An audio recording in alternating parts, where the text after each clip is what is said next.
I found that carpet tiles are the easiest do-it-yourself flooring you can install. They come in various sizes and shapes. The most traditional is squares.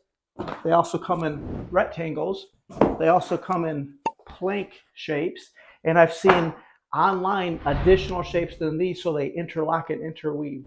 Carpet tiles will be the easiest floor you have ever installed. I believe any do-it-yourself or homeowner can do this. They install over any hard surface flooring, such as subfloor, tiles, hardwood, anything that's a flat concrete surface, you are good to go with carpet tiles. On a previous installation, we showed you to measure the room to see how square it is and snap chalk lines. On this installation, we're going to go quick and easy. This is a small home office. We're literally just going to start laying out the carpet tiles. We picked this plank design, which would be a really neat, interesting design. We're going to install it in an offset pattern.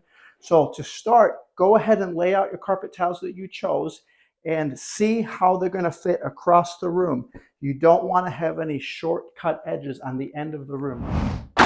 So this is the easy installation method. We're not going to pull out a ton of tape measures, chalk lines, anything like that. We're just going to show you how simple it is. Here, I want to just dry fit and see where it fits across the room. If this fit across the room with a gap like that, that would not be desirable, would not be best practice, because you'd have to cut a little sliver of a carpet tile, and you don't want that. So you want to make sure they fit snug or with extra that you'll just cut off.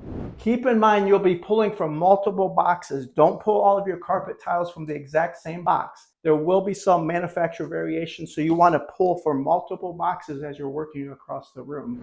We bought these carpet tiles locally. I found that Home Depot has a good selection, and they actually had some very thick plush carpet tiles available from Traffic Master. Lowe's had very limited selection in the store. You had to buy online. Menards had if you have a Menards, not everybody does, Menards had the largest carpet tile selection in store that you can drive home today that I've seen. Of course, you can order them online. That's your biggest variety, is order online. Did I mention that the patterns, colors, and styles are unlimited? You can get super creative here. Here you can install it in a brick pattern, or you could do like a diamond off shape pattern. I've seen so much variations online, you will get inspired. Go ahead and search online about different carpet tile options and design. So here I'm just laying out an experimental design with this kind of 90-degree offset, kind of a diamond pattern. This plank option for carpet tiles gives you more flexibility than just squares. If you choose more of a complicated, elaborate design, you're going to end up with a lot more cuts and waste. There'll be cuts that you won't be able to use. So simple is probably best to use the most amount of product that you bought and save some money. Your starter row, you want to make sure is nice and straight. Your walls may not be straight, but if it's a small basic room, don't worry about it. You'll do just fine. These carpet tiles are very versatile. The manufacturers do provide directional arrows on the bottom to tell you which way the pattern's going. That's up to you if you want to use that as a design installation. You're not required to. As far as acclimating the product, that means just sitting in your home ready to use before installation day. We let it sit a couple of days so you'll get the same temperature and humidity as the house. Cutting carpet tiles is simple and easy. You literally just need a utility knife, nothing fancy here. We are using a straight edge. You do want to flip the carpet tile upside down. That is much easier to cut when it's upside down than through the fabric. There you go, nice clean cut. Now here on the second row, we're staggering our factory edges at least 6 inches or more from the next factory edge, which is right there. You don't want the seams to line up too close. So one here and one here. Okay, this system comes with self-adhesive tabs that are used to secure down the corner pieces. So nothing attaches to the subfloor. You don't need that. It just holds the corner pieces to each other so they don't lift up in the future. So it's literally just a peel and stick system. They give you a grid pattern, and the sticky side goes on the carpet tiles. Like that. Lift up the other one and lift up this one. And that is it. So that seam is secure. It's held on. It will not lift up. Now, fitting a carpet tile to the edge of your room or baseboard trim, it depends on how high the baseboard is.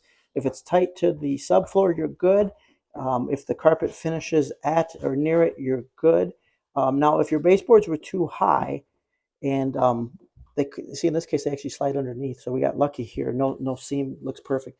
But if the baseboards were installed up too high and you had a gap, you might have to come back with quarter round or shoe molding to hide a gap. Luckily, we don't have any modifications here, but it's just something you want to be mindful of.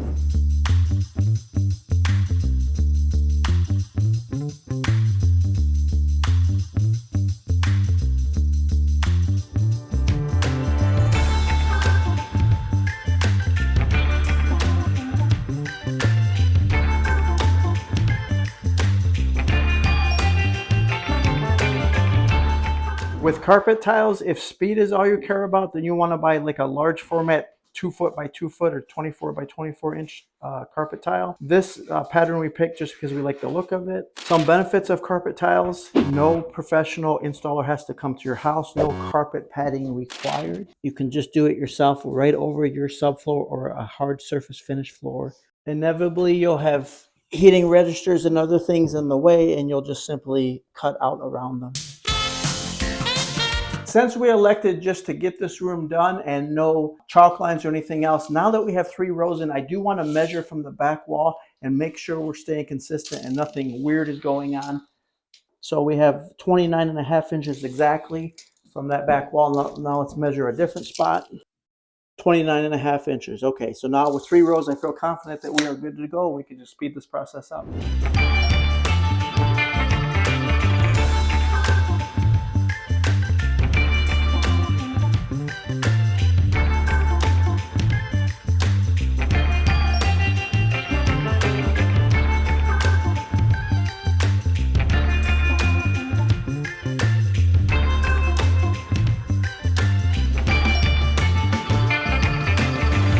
You know, as we're nearing the end, it occurred to me, we put videos up like this on the channel every single week. You should subscribe.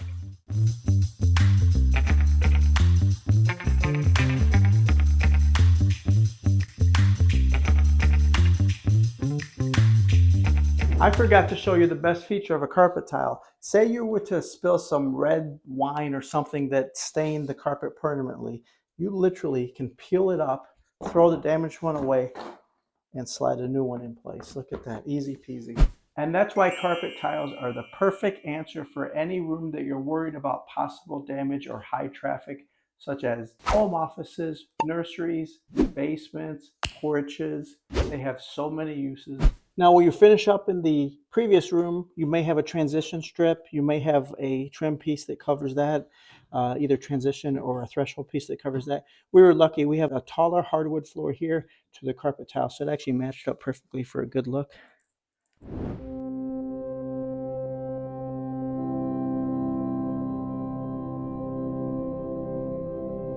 Carpet tiles, while thinner than traditional carpet, they are so easy to install. They have lots of use applications. You don't have to buy additional carpet padding or tack strip or glue or anything like that. You can absolutely do it yourself, guys. Thank you.